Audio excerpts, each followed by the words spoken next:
इस कार्यक्रम के प्रायोजक हैं गोल्डी मसाले। नमस्कार, मैं हूं प्रदीप विश्वकर्मा और आप देख रहे हैं आज का मुद्दा। और आज का हमारा मुद्दा है बीजेपी हीरो, विपक्ष जीरो।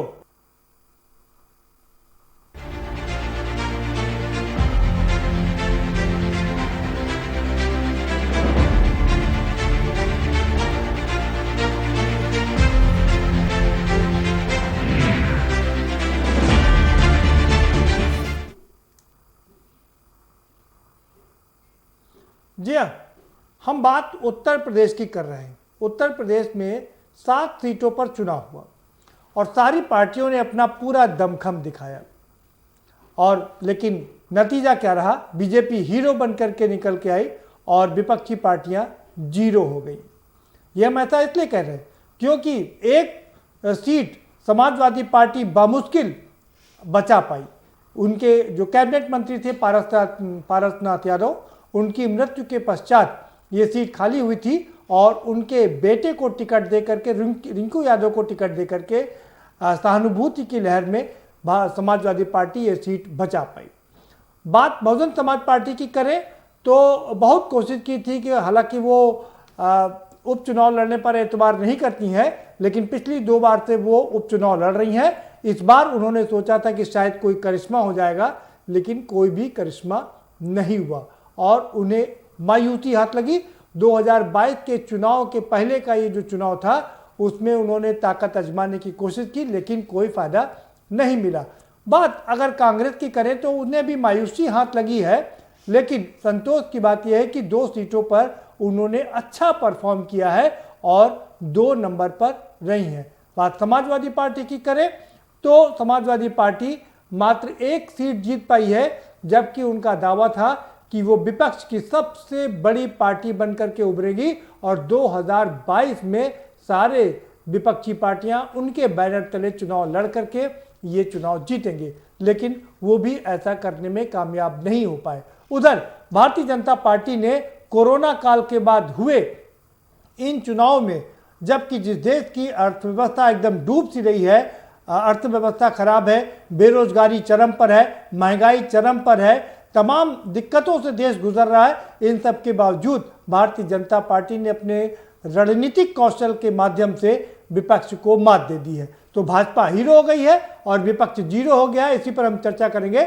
हमारे साथ में खास मेहमानों का पैनल जुड़ा हुआ है, हम उनसे आपका परिचय कराएंगे, लेकिन उससे पहले आपको एक रिपोर्ट दिखा देते हैं। ये रिपोर्ट देख लीजिए, उसके बाद इस पर चर्चा करेंगे।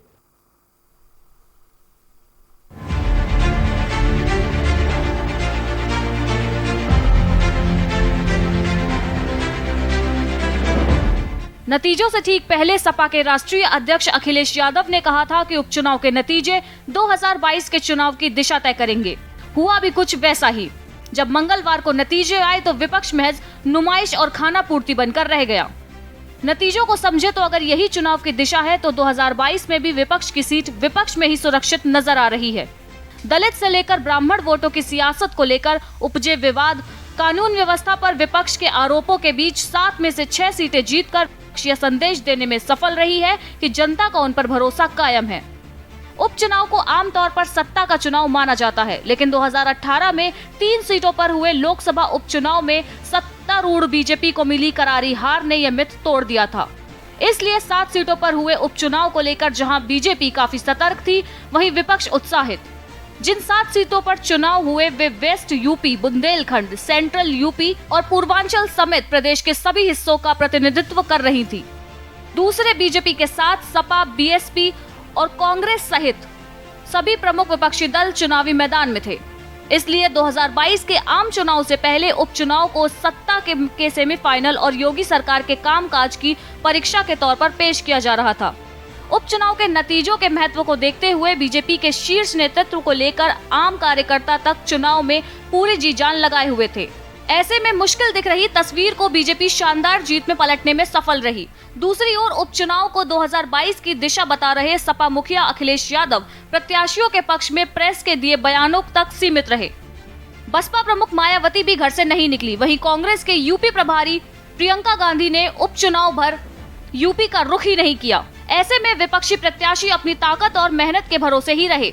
जमीन से विपक्ष के शीर्ष नेताओं की दूरी जीत की दूरी में बदल गई। बीजेपी हीरो हो गई और विपक्ष जीरो हो गया, जो अपने पीछे बड़ा सवाल छोड़ गया कि आखिर विपक्ष से चूक कहां हुई। स्पेशल डेस्क के न्यूज।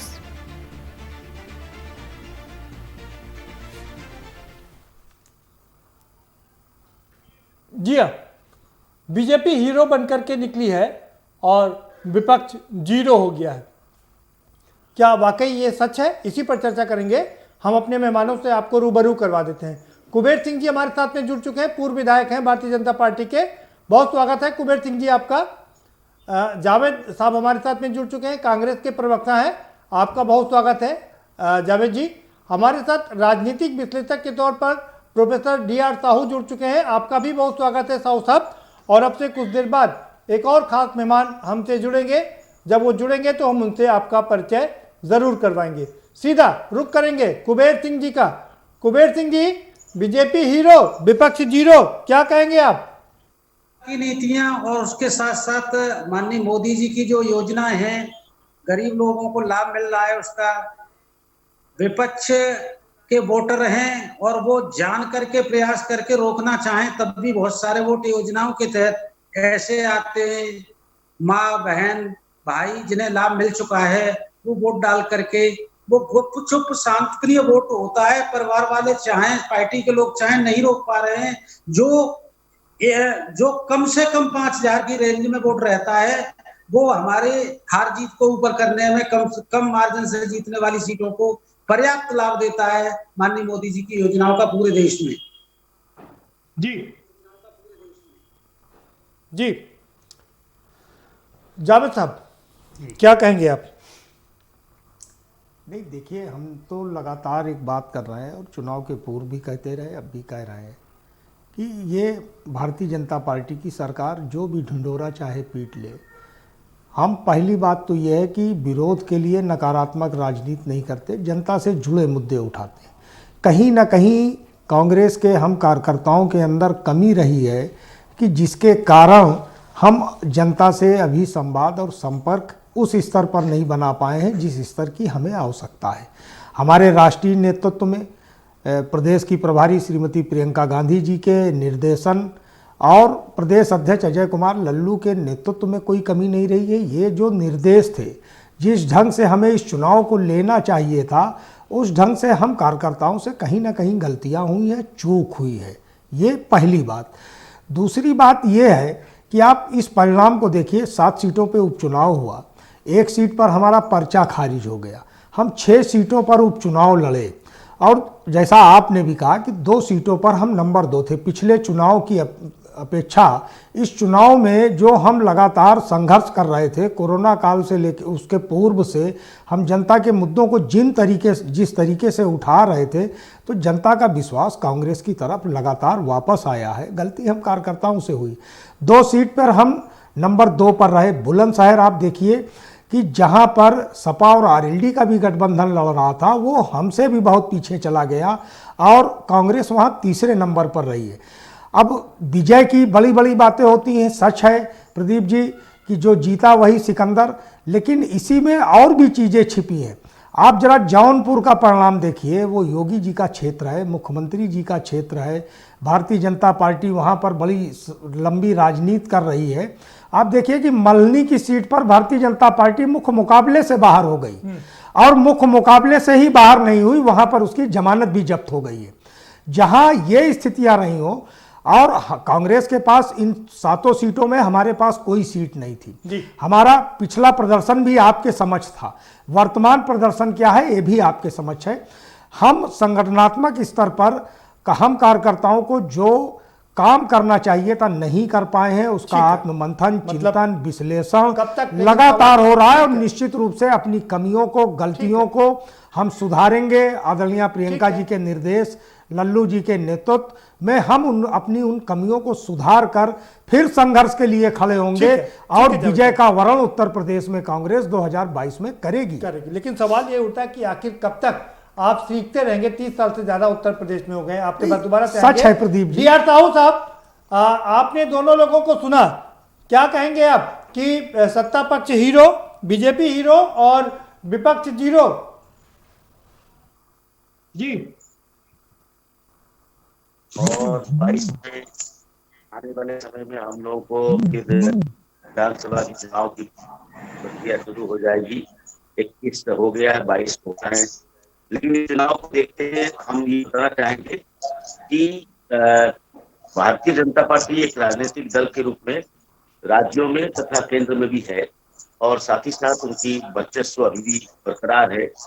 साथ ही साथ समाजवादी पार्टी एक अपनी मुद्दों पे लड़ाई कर रहे हैं, और मुद्दों के आधार पे जो संगठन है वो उनकी मजबूती हो रही है।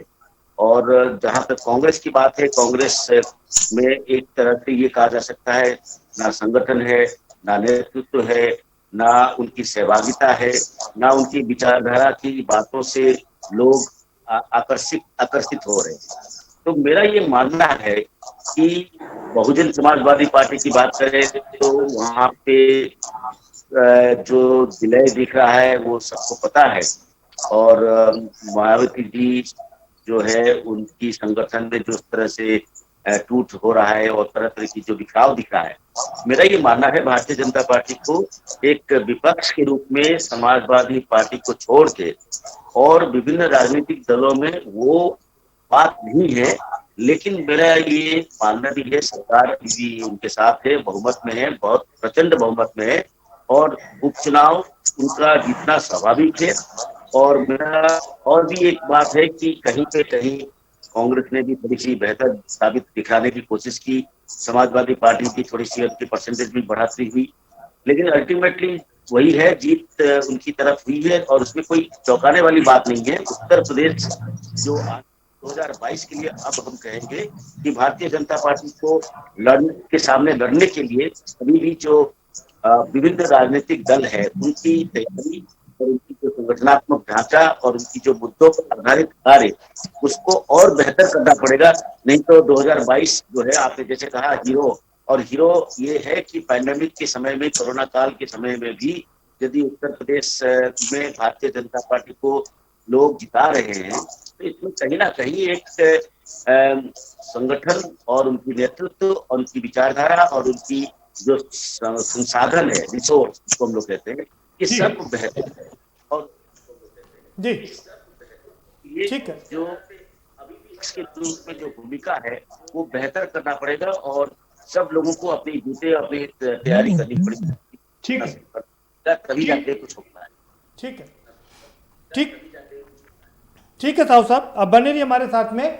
वक्त एक ब्रेक का हो चला, एक छोटा सा ब्रेक ले लेते हैं, और ब्रेक के पार आएंगे तो चर्चा के सिलसिले को आगे बढ़ाएंगे कि क्या कमियां रह गई हैं, कैसे ये विपक्ष जीरो हो गया है और लगातार जीरो हो रहा है। सत्ता पक्ष यानी कि भारतीय जनता पार्टी कदम दर कदम आगे बढ़ाती जा रही है और जीत का परचम लहराती जा रही है, तो वहीं विपक्ष क्यों सोया हुआ है, क्यों जाग नहीं रहा है, क्यों वो भाजपा से सीख नहीं रहा है, ये समझते परे की बात है। चर्चा जारी रखेंगे, लेकिन एक छोटे से ब्रेक के बाद।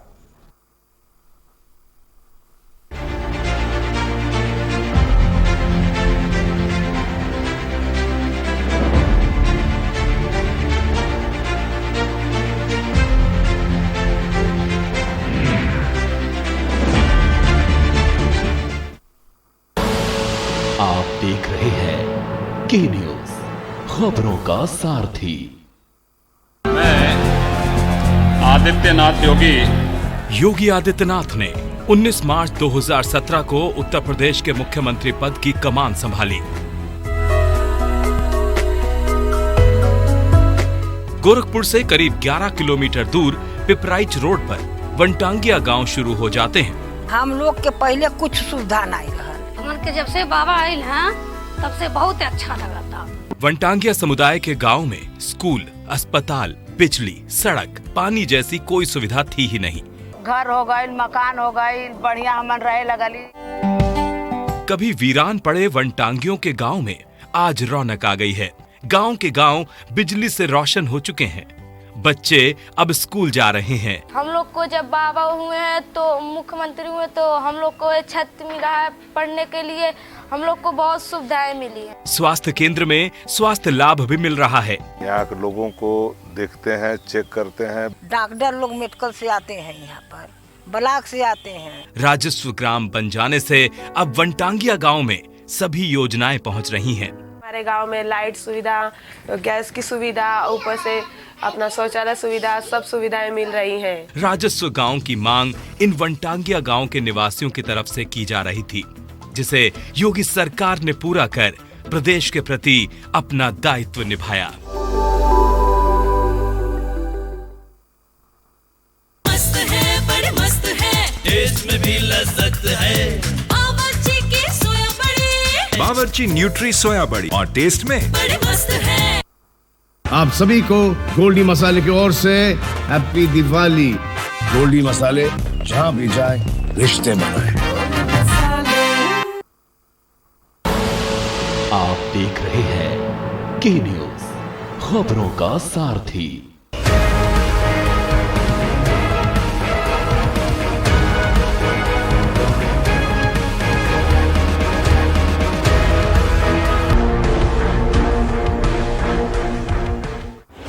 जब आपकी सोच को अंधेरा घेर लेता है और सिस्टम भी मुंह फेर लेता है, जब वादों की परतें खुलने लगती हैं और हारी उम्मीदों का ऊंचा ढेर लगता है, जब सड़क पर एड़ी की रगड़ देखकर अब तक जो भी हुआ सब बेअसर लगता है, तब चिंतन से डगर होगी आसान, मंथन से निकलेगा समाधान। मंथन।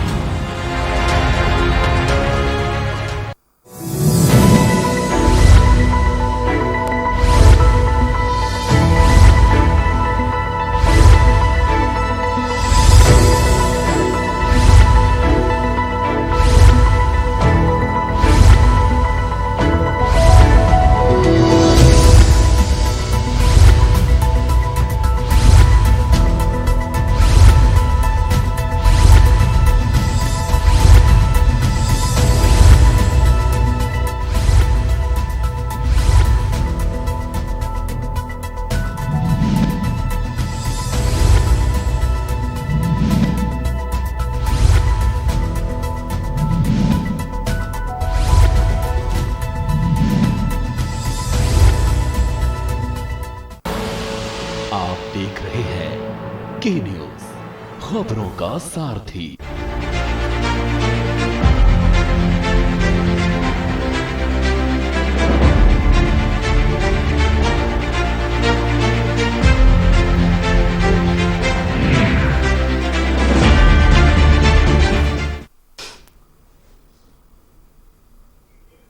ब्रेक के बाद आपका स्वागत है और हम चर्चा कर रहे हैं कि कैसे भारतीय जनता पार्टी हीरो बन गई और विपक्ष जीरो बन गया। हमारे साथ में एक और खास मेहमान जुड़ चुके हैं, हम उनका रुख करेंगे।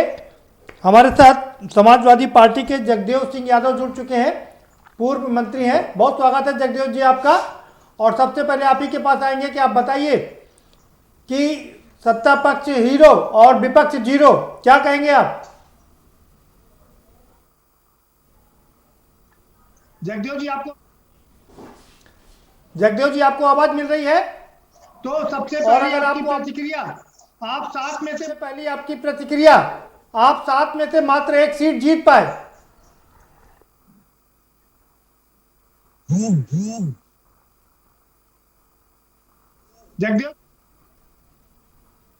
जगदेव जी आवाज मिल रही है आपको?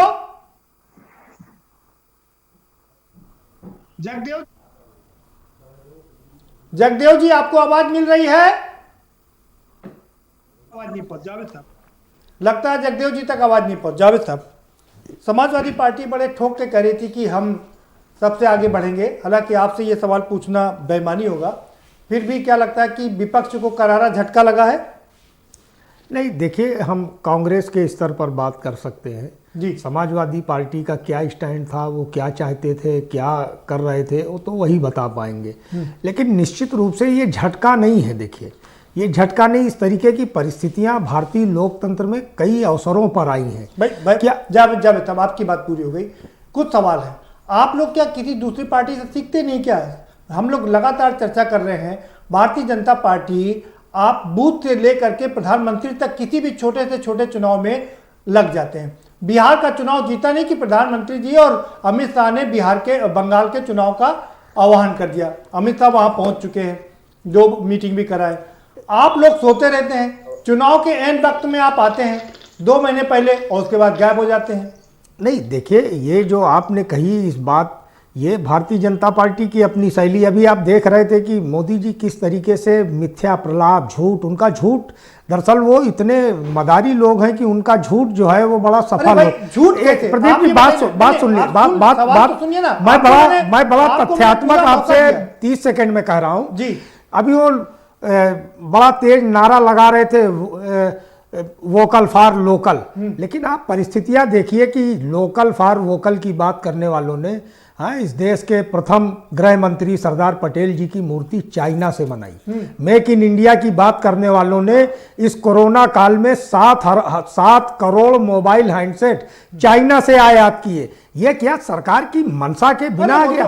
जनता नहीं, ये अभी आया जनता इस, अरे नहीं, आप देखिए पीपीई किट तक इनको इस संक्रमण काल में पीपीई किट तक मंगानी पड़ी और इन्होंने घोटाला। देखिए, कांग्रेस की दिक्कत यही है कि वो अपनी तरफ नहीं देख पा रही है। मैं बिल्कुल देख रहा हूं। देखिए, ये मैंने डिबेट के प्रथम भाग में ही कहा कि हम कार्यकर्ताओं से गलतियां हुई हैं, निश्चित रूप से ये हमारे लिए बड़ा आत्मविश्लेषण और चिंतन। अब 24 घंटे में तो चिंतन नहीं हो जाएगा। आपका बूथ पर बस्ता उठाने वाला कोई है नहीं। देखिए, हमारे आपका है नहीं, आपका कोई नेता ढंग से, आपके राहुल और प्रियंका को छोड़ करके कोई मैदान में दिखता नहीं है, निश्चित रूप से आपके प्रदेश अध्यक्ष के अलावा। नहीं, प्रदेश अध्यक्ष हमारा राहुल जी भी और प्रियंका जी, सब लोग कार्यकर्ता उनके पीछे खड़े हैं। निश्चित रूप से कहीं गलतियां हुई हैं, भूल हुई है। और मैंने आपसे पहले ही कहा कि हमारे यहाँ ब्लॉक इकाइयों का गठन लगभग अंतिम चरण में है और संभवतः इसी 10 दिन के अंदर वो सूची आधी से ज्यादा सूची आ चुकी है। इसके बाद हम लोग एक स्टेप पर काम कर रहे हैं। इसके बाद 30 साल से आप उत्तर प्रदेश में काम करें, आप 30 साल की चर्चा मत करिए। ये बदली हुई कांग्रेस है, नई कांग्रेस है और 22 में आप इस कांग्रेस को श्रेय देंगे। कांग्रेस है ये, देखिए, कांग्रेस ने बड़ा बदलाव किया। आप ये मुझे बता दीजिए, भारतीय जनता पार्टी एक आदमी को जोड़ करके चलती है। आप लोग अपने G23 के जो लोग हैं उनको नहीं जोड़ पा रहे हैं। कैसे करेंगे मुकाबला? बिल्कुल सब लोग जोड़ रहे हैं, सबकी जिम्मेदारी। अरे पी चिदम्बरम और गुलाम नबी आजाद, ये जो बड़े बड़े नेता हैं 23 लोग, वो किनारे बैठे हुए हैं। नहीं, अगर इस तरीके से देखिए, कोई किनारे नहीं है, सबकी अलग भूमिका होती है, अलग समय होता है। अगर ये कहें तो आज अडवाणी जी की भूमिका क्या है, वो कहीं नजर नहीं आ रहे हैं। जोशी जी कहाँ हैं, वो कहीं नजर नहीं आ रहे हैं। आप देखिए ना, विनय कटियार कहाँ है, इनके बड़े फायर ब्रांड थे, कहाँ है, वो नहीं आ रहे हैं। भाई, ये तो जेपी नड्डा जी एक कठपुतली है अमित शाह जी की, मोदी जी की। हम कठपुतली, हम नकारात्मक राजनीति नहीं करते, हम नकारात्मक राजनीति। मैंने कहा कि झूठ बिक गया, लेकिन अब वो सच का भी समय आ गया है कि जनता सच को पसंद करेगी। बिहार के चुनाव में लोग कह रहे थे यहाँ पर हार मिलेगी, लेकिन वो जीत में आप देखिए, वो हार मिलेगी या जीत मिलेगी। एक तेजस्वी यादव के नेतृत्व में आरजेडी और कांग्रेस ने किस तरीके का प्रदर्शन किया कि केंद्र और कई प्रदेशों की भाजपा सरकार, उनके संगठन किस तरीके से वहां पर एक सवाल काम कर रहे थे। आप लोग एक मुद्दा उठाते हैं और लगता है कि जनता भरभरा करके उस पर नहीं, ये सवाल पूरा करने, प्रदीप जी, ये बात सच है कि जो कर लेने दीजिए जावेद साहब, आपके काम आएगी ये बात। 2019 में राहुल गांधी ने मुद्दा उछाला, हम किसानों का ऋण माफ करेंगे। उसके बाद आपके प्रवक्ता से लेकर के नेता तक ऐसा बिहेव करने लगे और कहने लगे मेरी सरकार बन गई। मतलब एक मुद्दा आप छोड़ देंगे और जनता उस पर गिर जाए। नहीं, ये उसी तरीके से जोड़ देता हूं। तेजस्वी यादव ने 10 लाख लोगों को रोजगार देने का मुद्दा उठाया और लगा कि जग जीत लिया। अरे भाई, सारे हथकंडे अपनाने पड़ते हैं, एक मुद्दे से थोड़ी ना काम चलता है। जी बताइए। नहीं, देखिए, निश्चित रूप से वो एक मुद्दा नहीं उछाला, उसके पीछे उनकी अपनी बहुत शोध रहा है कि हमें क्या करना है, क्या नहीं करना है।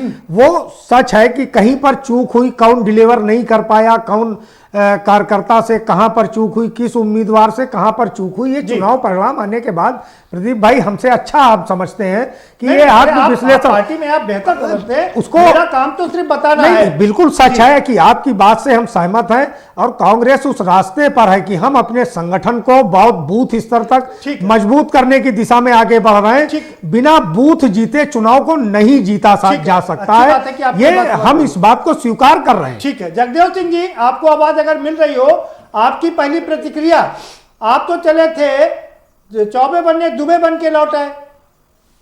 होते हैं जब समाजवादी पार्टी की सरकार थी, मैं 1 मुख्यमंत्री थे, मैंने सारे चुनाव जीते।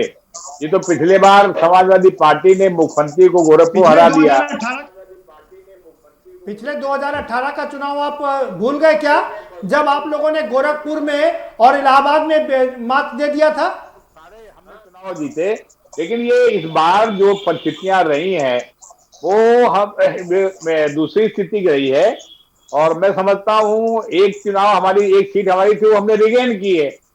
और भारतीय जनता पार्टी ने बड़े नाटकीय ढंग से बसपा को भी चुनाव लड़ा दिया, जबकि बसपा कभी चुनाव नहीं लड़ती थी और वो बीजेपी की बी टीम बन के चुनाव लड़ी। उससे भी लोगों को भ्रम पैदा हुआ। भाजपा को दोष दे रहे हैं जगदेव जी, भाई आप भाजपा को दोष दे रहे हैं जगदेव जी, अपने आप को आप लोग चलनी में दूध दोते हैं और कर्मों को दोष देते हैं। आप क्यों नहीं उनको अपने साथ में रख पाए, क्यों वो भाजपा के साथ में चली गई? राजनीति कोई बेईमानी करे, मायावती तो आप जानती हैं दलित नहीं दौलत की बेटी है, वो वोटों में सौदागर है, वो राजनीति में व्यापार करती है।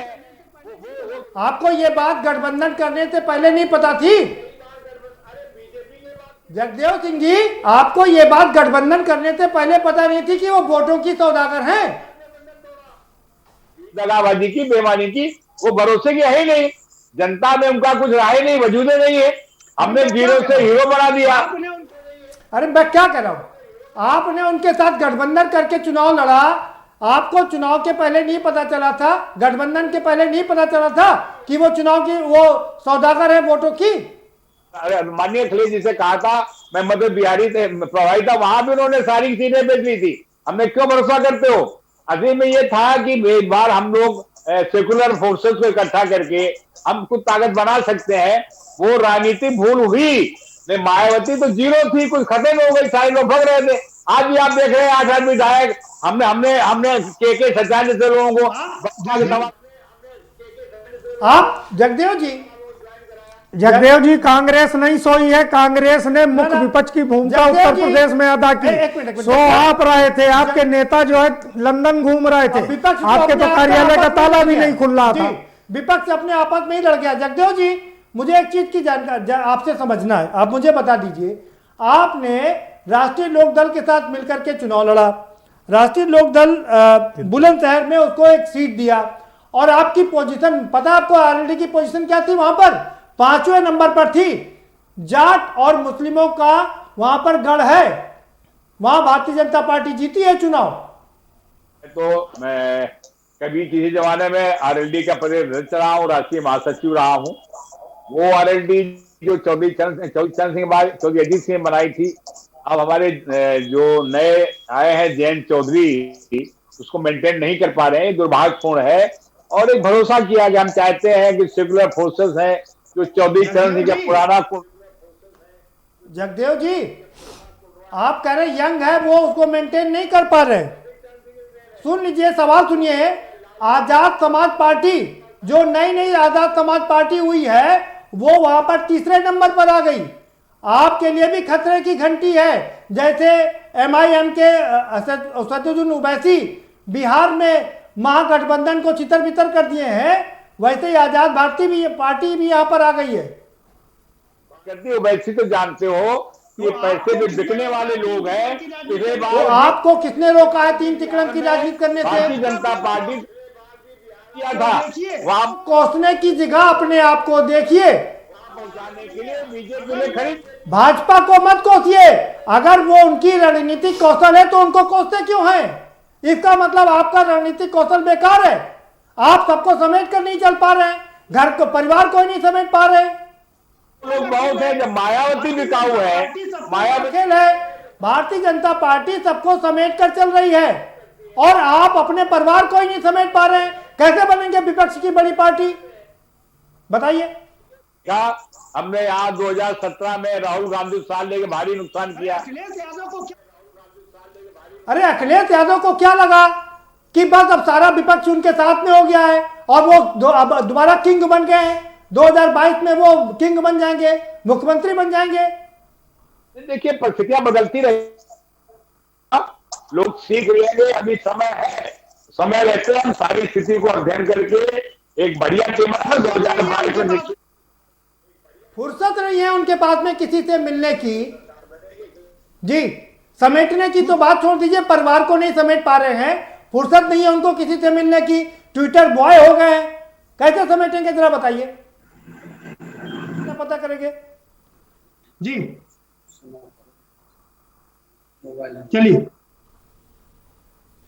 चलिए जगदेव सिंह जी, देख रहे हैं बड़े लंबे खिलाड़ी हैं।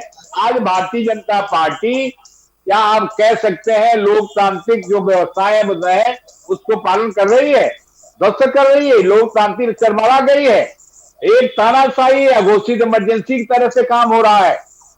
सारी लोकतांत्रिक मान्यताओं को ताज में रहकर सत्ता हथियाने काम करती है। आप मध्य प्रदेश में कितना सत्ता परिवर्तन करा है वो, और देखा गोवा में करा है। ये पूरा विपक्ष मिल करके आप कुछ कर नहीं पा रहे हैं, जीरो हो गए हैं, और सिर्फ सिवाय भाजपा को कोसने के आप लोगों के पास में दूसरा कोई काम नहीं है। सबसे बड़ी बात यही है। हम जरा चलेंगे, आप बने रहिए हमारे साथ में। कुबेर और मोदी जी अगले रहिएगा, और मोदी जी अगले 15 साल तक भारतीय जनता पार्टी को देश के एक एक कोने में पहुंचा देंगे, ये चुनाव ने साबित कर दिया है। और आप ये कहते रहिए, बनाते रहिए कि इंदिरा गांधी नहीं रही तो मोदी नहीं रहेंगे।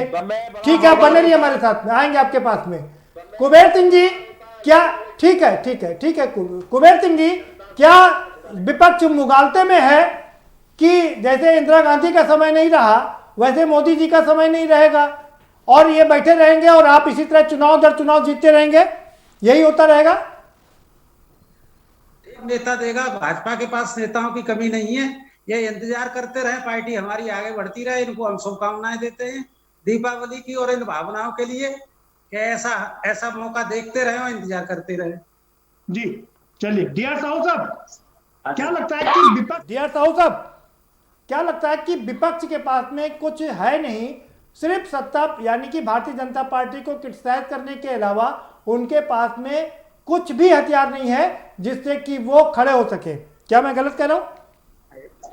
उत्तर प्रदेश हो क्या भारत की बात करें, क्या कहीं किसी देश की और विदेश की बात करें, जो परिवर्तन लाने की बात होती है तो परिवर्तन में एक आंदोलन की तरह राजनीतिक दल अपनी बात को रखते हैं, और कभी भी राजनीतिक दल आंदोलन की बात करेंगे तो उसमें सबसे महत्वपूर्ण बात होती है करिश्माई नेतृत्व, और करिश्माई नेतृत्व और विचारधारा और संगठन और सहभागिता। ये बात को मैं बार बार दोहराना चाहता हूँ कि कहीं ना कहीं भारतीय जनता पार्टी में एक महत्वपूर्ण बात है।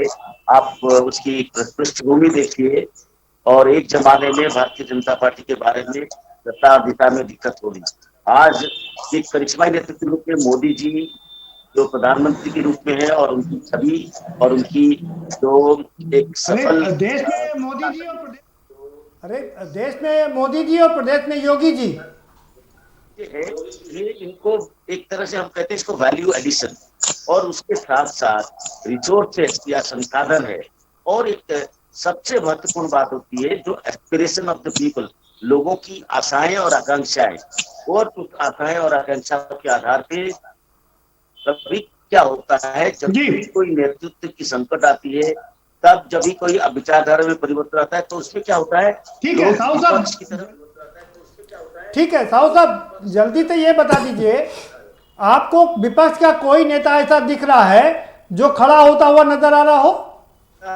इसीलिए खड़ा होता हुआ नजर नहीं आ रहा है, तो हम लोग उम्मीद कर रहे थे इस बार समाजवादी पार्टी अपनी थोड़ी सी लड़ने की जो कैपेसिटी है और उनकी जो रोड पे जाके धरना पे देख के मुद्दों को ला रहे थे, लेकिन इसकी कहीं ना कहीं कमी दिखाई दे रहा है, जो कि वो मतदान में वो ट्रांसलेट नहीं हो पा रहा है। तो मेरा ये मानना है कि अभी भी संदेश जो है भारतीय जनता पार्टी एक राजनीतिक दल पे अपनी परचम लहरा है, वर्चस्व बनाए रखे हैं।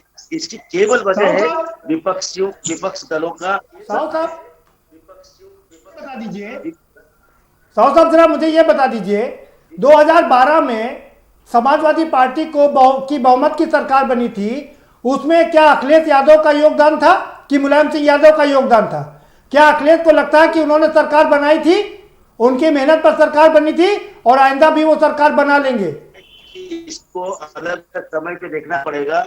मुलायम सिंह जी की सांगठनिक संरचना की एक बहुत बड़ा समर्थन रहा, उनकी एक उनको विरासत में मिला।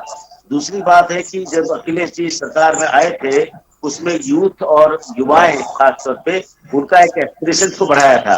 तो ये कॉम्बिनेशन की वजह से उस समय परिवार में कोई वो कॉन्फ्लिक्ट भी नहीं था, कोई इस तरह की द्वंद्व भी नहीं था। तो इस तरह से एक दोनों एक यूथ की एस्पिरेशन, यूथ की जो एक इच्छा है और उसकी जो उम्मीद है, और इस तरह से देखा जाए कि मुलायम सिंह जी की जो राजनीतिक उनकी विरासत और ठीक है, समझ गया बात आपकी जी। मतलब दोनों का कॉम्बिनेशन था तब वो यहाँ तक पहुंचे थे। बहुत मेहनत करनी पड़ेगी। बसपा का क्या रोल देख रहे हैं आप, मायावती का?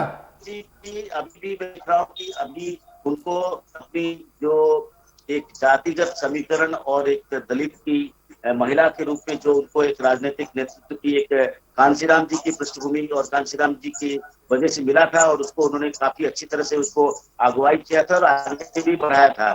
लेकिन कहीं ना कहीं हमको लगता है कि उनकी भी सांगठनिक संरचना धीरे धीरे खत्म और अप्रासंगिक होता जा रहा है, क्योंकि जहाँ पे सौदा की बात होगी, जहाँ पे नेगोशिएशन की बात होती है, तो जनता और उत्तर की उनकी जो समर्थक है, उनकी जो सारे उनके समर्थक जितने बड़े नेता थे, second line, third line, fourth line के जितने नेता थे, वो सारे तो उनको छोड़ के जा चुके हैं। तो इसमें इसकी वजह से क्या है कि उनकी नेतृत्व में यदि भी थोड़ी सी कुछ है तो वो संगठनिक संरचना में काफी विलय हुआ है। तो मेरा ये मानना है कि मायावती जी को अपने बहुजन समाजवादी पार्टी को राजनीतिक जल के रूप में उभार के लाना, हमको कहीं ना कहीं ये लग रहा है कि कोई आलोचक भी कह रहे हैं कि कहीं ना कहीं सत्ताधारी पार्टी के बीच काम करने लगेंगे, तो कहीं ना कहीं वो काम करने लगेंगे। ठीक है, कहीं ना कहीं वो आगे नहीं आ पाएंगे। पार्टी एक सही लोकतंत्र के रूप में भूमिका निभाए और अच्छी तरह से काम करे, और कांग्रेस में भी ठीक है साहब, समय नहीं था हमारे पास में। ठीक है साहब, समय नहीं था हमारे पास में। जावेद साहब, क्या करेगी कांग्रेस, जल्दी से बता दीजिए, क्योंकि आपके पास कम से कम अब एक चेहरा है उत्तर प्रदेश में। क्या उस चेहरे को लेकर के और संगठन बढ़ा करके कोई काम कर पाएंगे?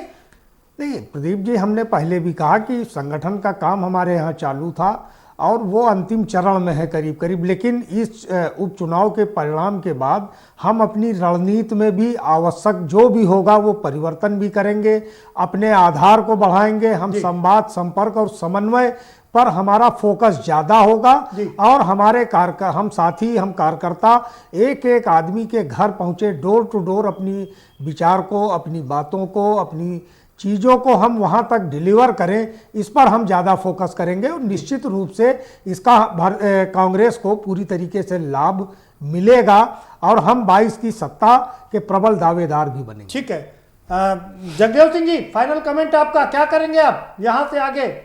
माननीय मुख्यमंत्री के रूप में काम करने अखिलेश जी का बहुत अच्छा है।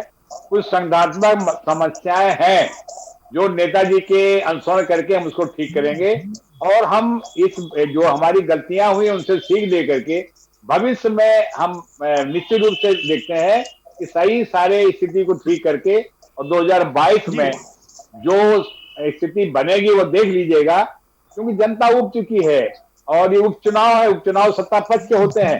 2022 में निश्चित रूप से आपका फाइनल कमेंट क्या था? विपक्ष इसी तरह बिखरा रहेगा और भाजपा को गरियाता रहेगा और आप जीत दर्ज करते जाएंगे?